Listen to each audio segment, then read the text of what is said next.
What's up, YouTube? It's your boy, it's your homie, FuturisticMike, and I'm back with another Power Book 2 Ghost video if you're new. Now, this is going to be my quick thoughts video for Power Book 2 Ghost, Season 1, Episode 4, The Prince. If you're a fan of Power, if you love Power, hit the like on this video. If you're new to my channel and this is the first time you're finding me, subscribe and turn on those post notifications so when I post videos on Power Book 2 Ghost, you get them.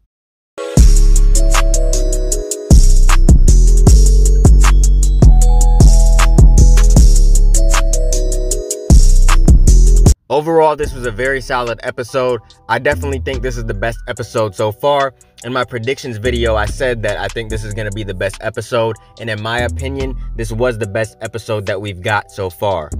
Now, a lot of different things happened in this episode. A couple shockers, it revealed some things that some people have been calling since the beginning of Power Book 2 Ghost. Now, at the beginning of the episode, we see that Tariq sets up this arrangement with Brayden, where pretty much it's an app where they tutor people, but they also sell drugs on the app. So if people want drugs, all they have to do is get on the app and pretty much order them. You got to order like a premium order, and you got to act like you want some tutoring, and you get drugs instead. Now, some kids are going to go on there and really want tutoring, but it's mostly for drugs. I thought that was dope. I thought that was a pretty good idea for Tariq. And Sebastian, who is the husband of Simon Stern, which really shocked me, he's the one that helped Tariq set it up. At the beginning of the episode, we find out that this dude, Sebastian, married Simon Stern, because Tariq goes to see Stern, and he's like, I'm here to see Stern, and it ends up being the Sebastian dude, so he was shocked too. You could tell Tariq was shocked, but he didn't give a damn. Now, we already knew plenty of times before that Monet does not play around. She does not play. We see this at the beginning of the episode. She goes and confronts the GTG boys. Lil Guap is the face of the GTG boys, so she went there with Kane to confront these dudes for posting stuff on social media. She said that shit cannot fly, that really exposes the operation, and you're not gonna be doing this shit. She said you're not gonna be doing it. If you got a problem with it, we can handle it. So her and Kane start walking away, and this dumbass calls her a puta or whatever. So then Kane goes over there and beats the brakes off dude. I think he killed him, man, because he kept beating him, and it really looked like this dude was dead. His face was bashed in, so I think he's dead. Now, I want to know why Kane is getting all the action on the show. Somebody else needs to put in some work. I want to see Monet beat somebody up or shoot somebody or something. It's always Kane doing the work, and I want to see somebody else do it. Now, we got Cooper Saxe back in this episode. He was going head-to-head with Davis McLean. They was back there in the judge's chambers talking about stuff again. Blanca Rodriguez was back there. Saxe was questioning her, and he kind of made Blanca look bad a little bit because she was trying to expose Saxe for the corrupt dude that he is, and he kind of reversed it on her and made her look bad. Now, Tariq ends up going over to Lauren's house to meet her parents for some little fellowship program or whatever. It's basically a meeting to talk about school stuff because the students can win a trip somewhere. So Lauren invited Professor Reynolds over to her house, and then also Professor Milgram. And then Jabari Reynolds told Lauren that she should invite a friend for optics, so Tariq went over there with everybody. He was supposed to pick up flowers because Lauren said that her mom loved flowers, but of course, Tariq was late like he always is, and the store closed, so he couldn't get flowers. He was really late. When he got to the house, everybody was eating dessert. Now, Lauren's parents seemed impressed with Tariq. They really liked him. And then Lauren and Tariq went upstairs to talk about stuff. They started talking and everything, and then Lauren says, "You're not the only one with secrets." And Tariq says, "Why don't we trade secrets or whatever?" And she said, "I can show you better than I can tell you." They started kissing and everything. And then we hear that Lauren's boyfriend is in town. He's from DC, and his name is Malcolm. So he says to Lauren about Tariq, "Is this Jamal? Is this the dude you're tutoring or whatever?" And Tariq looked pretty pissed, so he left. What's funny is at the end of the episode in class, Tariq goes and sits next to Lauren because she didn't want to sit next to him because of what happened. She sees on his phone that Diana keeps texting him. She texted him 4 times, and she said, "Who is Diana?" And Tariq says, "We have options." And he said to her, "You have options too, but I'm not going to keep trying when it comes to you." So he's going to do everything he can to prove to Lauren that, he's the one and Malcolm isn't. But he's going to be in a difficult situation dealing with Lauren and Diana at the same time. It's definitely going to put him in a tough spot.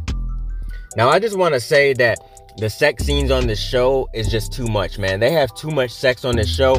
I know we've seen a lot of sex scenes in the first book of Power. You know, Ghost and Angela, Ghost and Tasha, Tommy and Holly, Tommy and Lakeisha or whatever. They always had sex scenes. But it just seems like every single episode in Power Book 2 Ghost so far, they gotta have a sex scene. I mean, in this episode alone right here, we had like 4 sex scenes. We had Kara Dad and Jabari. We had Davis and Paula, which was kind of shocking. I didn't see that coming. And we had Drew and some random guy. We end up finding out that Drew was gay.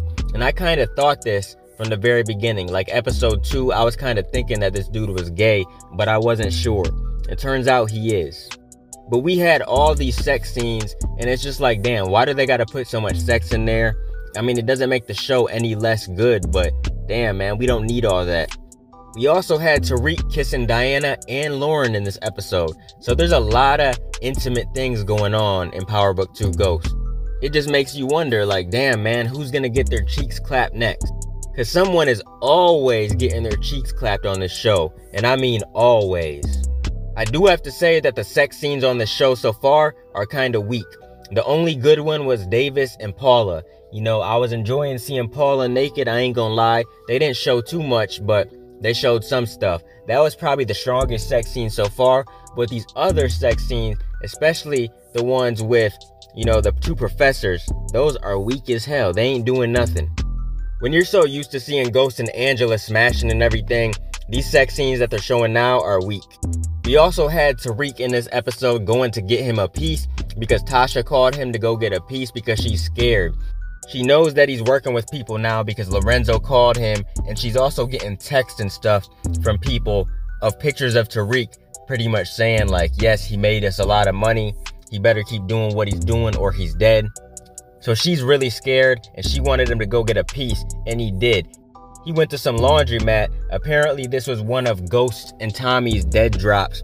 If you guys remember in Power Book 1, you know, when Tommy disappeared, I think it was at the end of season 1 going into season 2, Ghost went and checked a couple of these spots because Tommy was missing and he didn't know where Tommy was at. This was when Holly got shot. Ghost went and checked a couple of these spots just to see if Tommy took any of the money or a gun or whatever, and he didn't find anything missing. But I know you guys remember this scene. See, if you're a true Power fan like me, then you remember this stuff.